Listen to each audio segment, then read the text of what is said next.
Should we put it all in? Why not? Keeping the hat on. Yes, that's actually the bum. That's the root. Keeping the bum on. We've chopped off the hat. We're going to cut this way. Oh, it's like a bloody,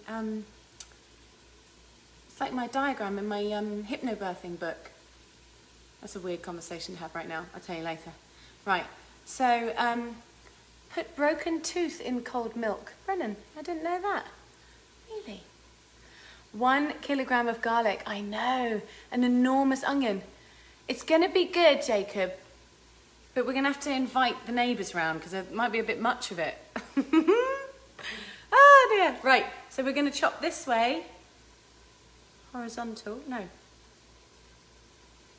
Vertical, vertical, horizontal. Then we go the other way. Yes. Okay, we're going to do it. Right, chopping.